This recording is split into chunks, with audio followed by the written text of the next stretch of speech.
¿Qué tal? Buenos días, bienvenidos a esta edición de Política y Poder a través de la señal de Vez Cable Televisión. Primero que nada, agradecer a la gerencia general, el señor Demóstenes Terrones, por la oportunidad que nos da de poder estar al frente de este emblemático programa de Vez Cable, para así continuar con esta situación de análisis de lo que necesitamos en nuestra política y entender un poco más la realidad de aquello que viene ocurriendo en estos momentos en el país. Sin ánimo de ser confrontacionales con el gobierno, pero sí fiscalizadores y vigilantes, como todo ciudadano tiene que ser en tiempos de democracia, y es valiosa sobre todo la opinión de gente que tiene mucho por opinar por la experiencia que pueda tener y además por el rol fundamental que puede jugar dentro de la democracia peruana. Y dentro de ello están los medios de comunicación, como Ves Cable, un medio de comunicación que sus programas periodísticos practican muchísimo lo que es la pluralidad de opinión, libertad de expresión, para que de esta forma se pueda llevar a ustedes toda la información, todo el contenido, y de esta manera pueda también sacar su propia conclusión. Arrancamos el programa del día de hoy con Antero Flores Arauz. Él ha sido presidente del Consejo de Ministros, ha sido candidato a la presidencia, además ha sido jefe del gabinete ministerial en un periodo bastante complejo. Tuvo la valentía, y tengo que decir que tuvo la valentía de aceptar ser jefe del gabinete de ministros de Manuel Merino en un momento en el que la población nacional se encontraba partida en dos. Y esto ha conllevado a que se pueda generar una crisis política mayor. Sin embargo, las personas que asumieron en ese momento un gabinete ministerial con Manuel Merino, sin duda alguna, lo han hecho con la intención de que podamos salir a flote en este país en medio de tanta polarización. Antero Flores Arauz se encuentra con nosotros ya vía Zoom para poder conversar y analizar lo que viene ocurriendo en esos instantes en nuestro país. Don Antero Flores, ¿qué tal? Buenos días, bienvenido a Política y Poder. Muy buenos días, encantado de estar con ustedes en Política y Poder, que se transmite por Vez Canal, y agradecerles que me hayan convocado. Estoy a órdenes de ustedes. En estos momentos no queremos malograr el arranque el domingo, es bastante temprano, son las 9 de la mañana con 5 minutos apenas. Sin embargo, hay mucha Pero confusión no se en el país. preocupe, no se preocupe porque ya nos amargaron la vida. No O sea, solamente, una rayita no más no solamente el importa. domingo, pero dentro de todo esto, ¿habrá algún momento de que podamos mejorar nuestro día a día sin polarización, sin incertidumbre? Bueno, pero no nos olvidemos que la polarización es consecuencia de algo y hay que buscar cuál es la... Y la polarización cuando hay un nuevo gobierno es extrañísimo. Normalmente hay el ánimo de colaborar, de concordar, de sacar al país adelante. Unos ganaron, otros perdieron, pero todos tienen como meta el Perú.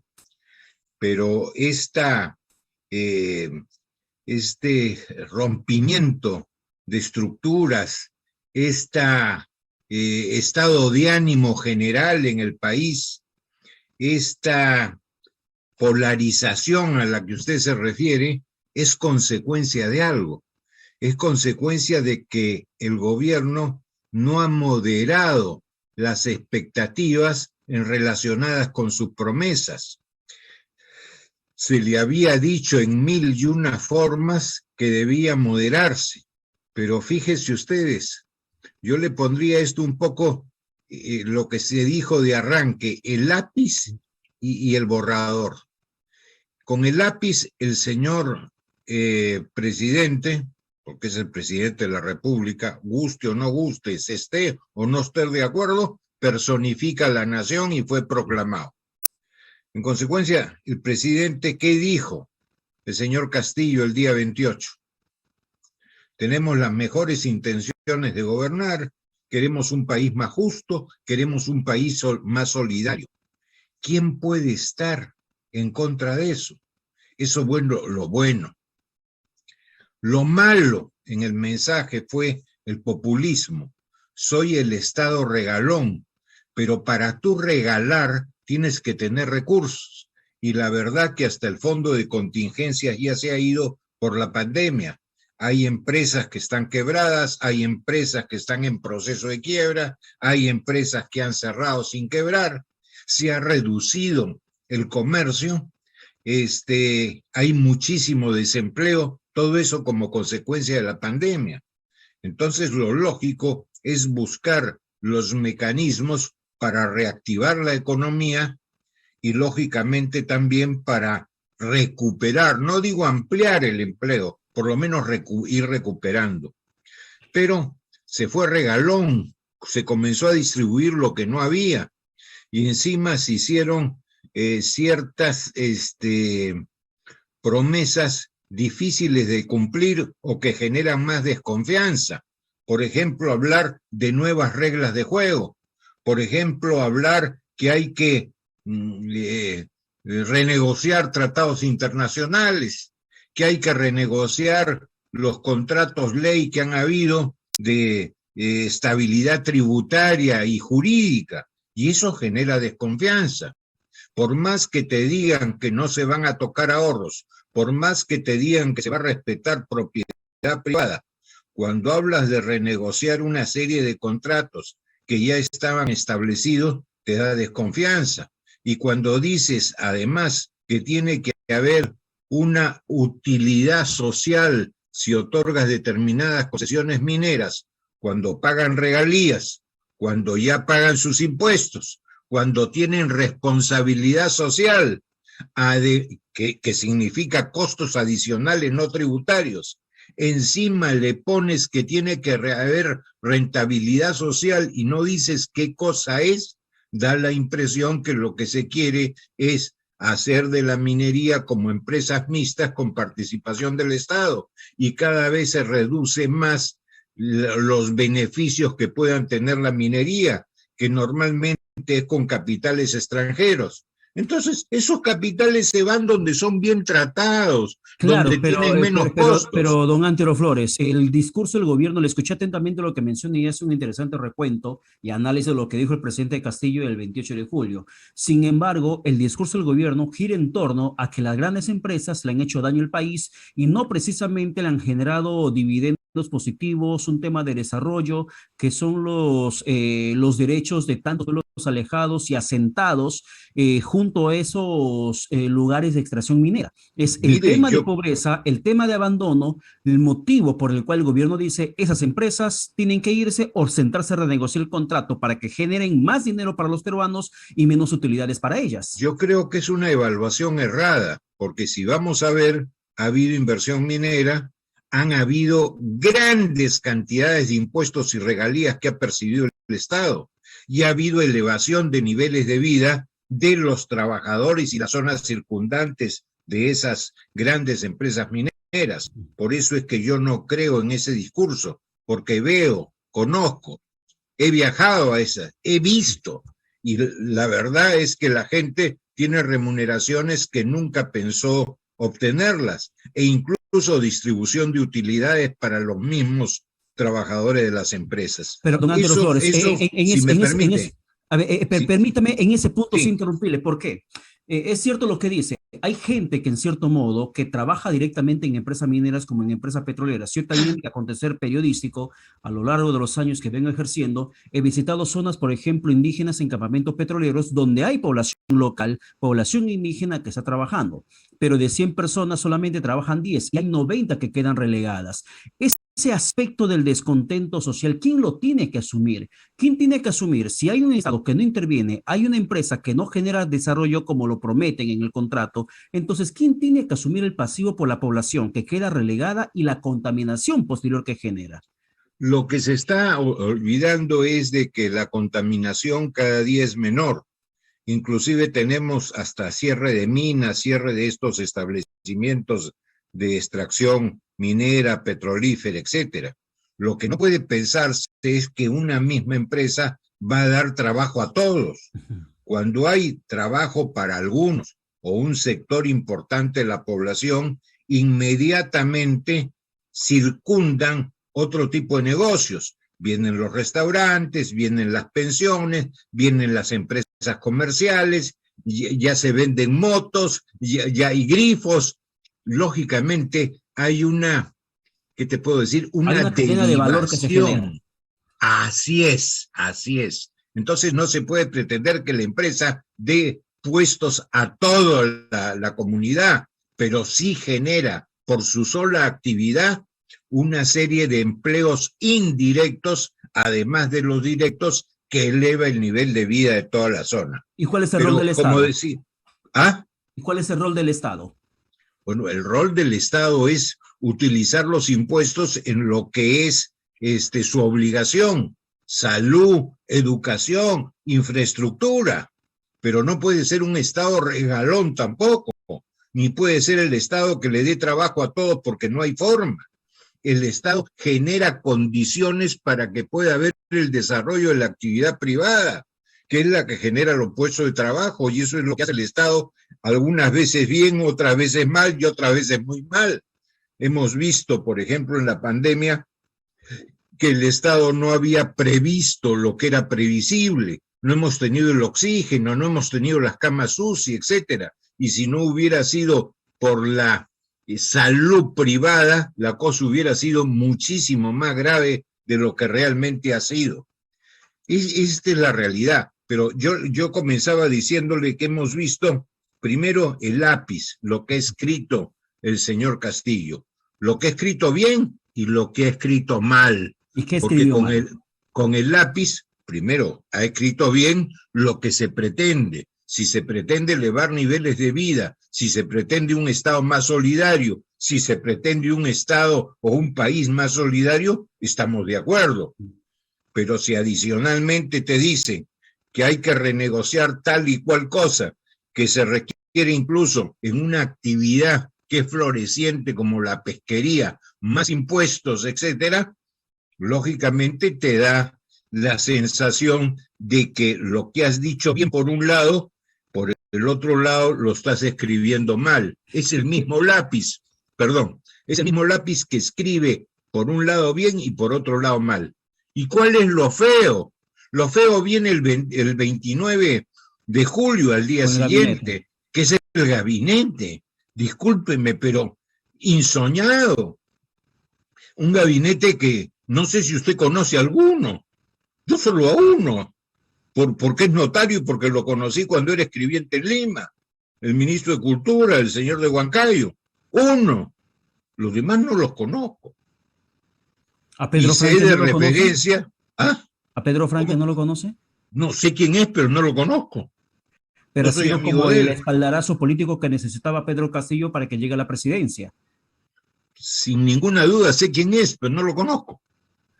O sea, usted no lo conoce en el ámbito de la función pública, pero como ministro de Economía y Finanzas tendrá la soltura suficiente para que pueda trabajar en un gabinete presidido por un radical como Guido Bellido.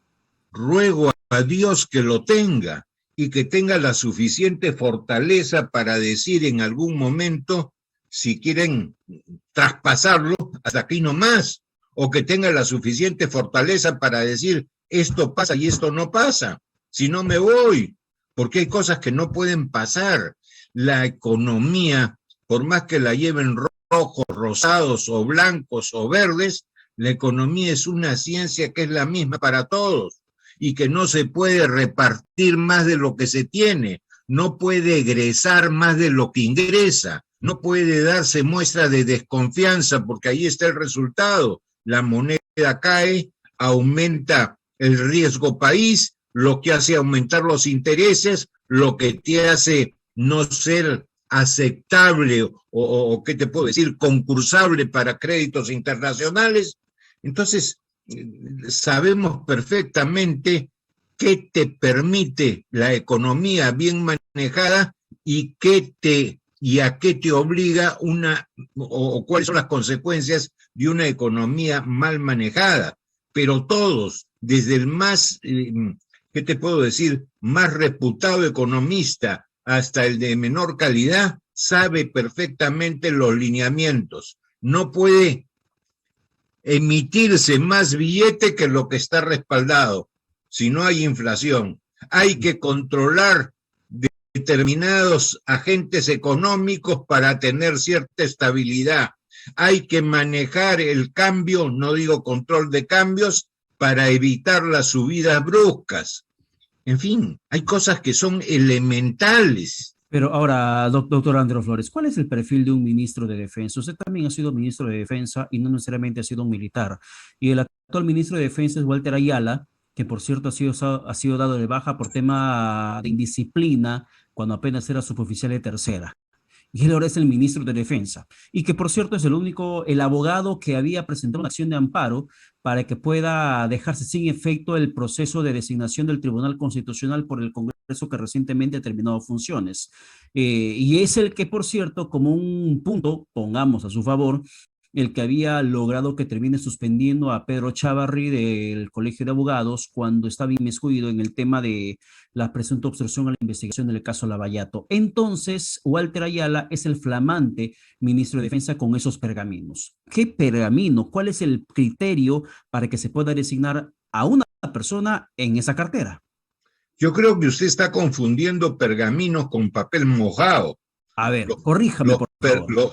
Los pergaminos y los laureles son, ¿qué te puedo decir? Cosas que hablan bien de ti, pero lamentablemente no pueden ser pergaminos los que significan que te dieron de baja por medida disciplinaria y que no llegaste ni siquiera a un grado intermedio.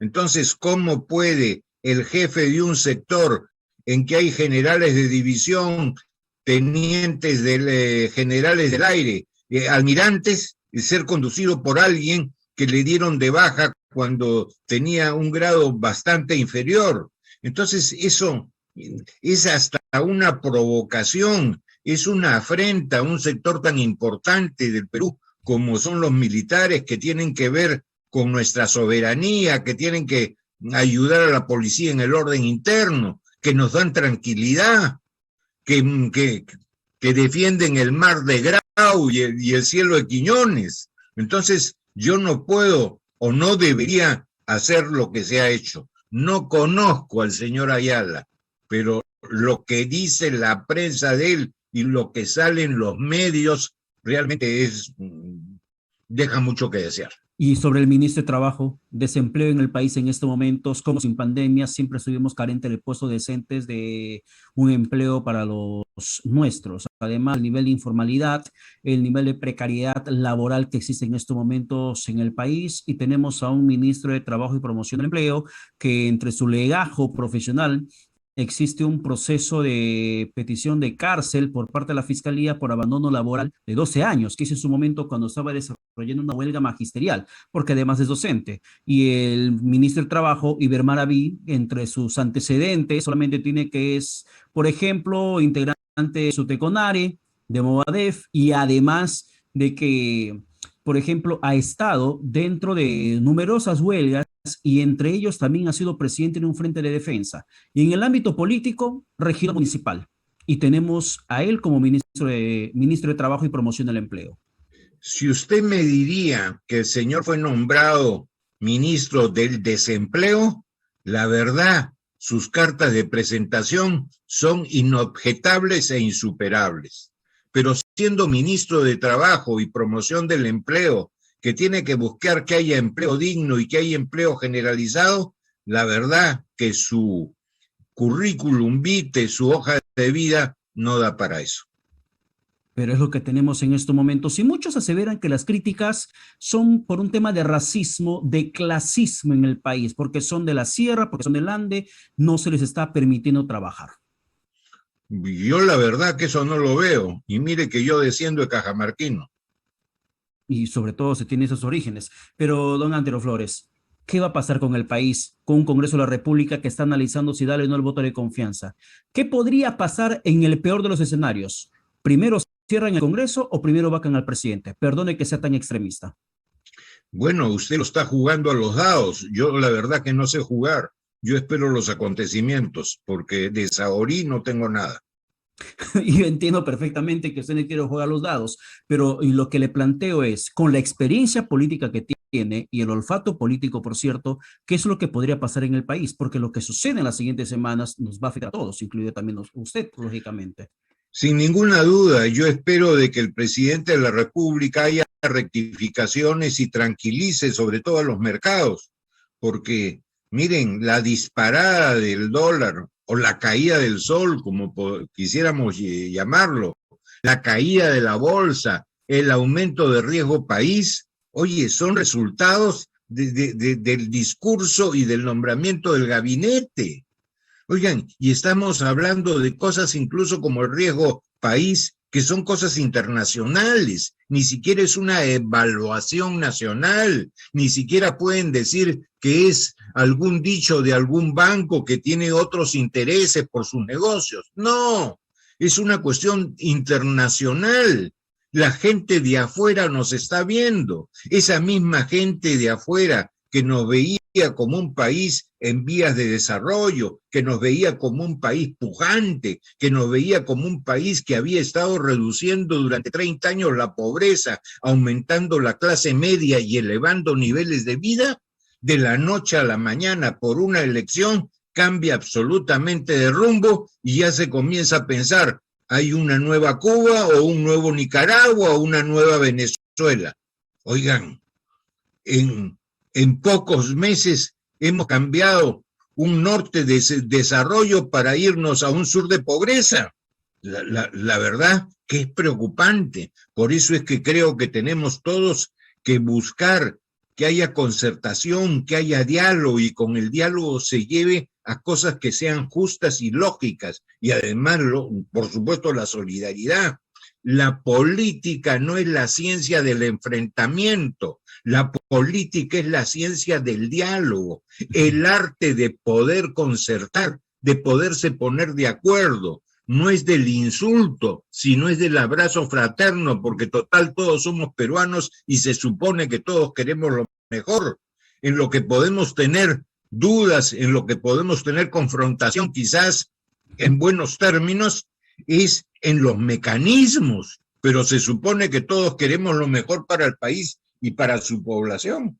Ahora, hace un instante usted no quiso responderme si lo que podría pasar primero sería la vacancia presidencial o el cierre del Congreso, pero yo quiero citar al politólogo Alberto Vergara, una entrevista que justamente el diario La República publica el día de hoy, y el politólogo Alberto Vergara menciona lo siguiente, que en la práctica Castillo está vacado y Cerrón es el que manda al margen de la institucionalidad democrática, porque justamente la composición del gabinete ministerial es obra, y no puedo decir obra y gracia, sino obra y desgracia de Vladimir Cerrón. ¿Coincide usted con lo que dice el politólogo Vergara? Totalmente, totalmente. Y mire que venimos de sectores diferentes. Él viene de un sector de izquierda y yo vengo de un sector de centro. Pero coincidimos. Él daría la impresión por todo lo que hemos visto y sobre todo por el gabinete y por ciertas mensajes que con sus actitudes da el señor Castillo, que quien corta el jamón es el señor Cerrón. Y eso que dijo que no va a ser ni portero, y es el que tiene las llaves.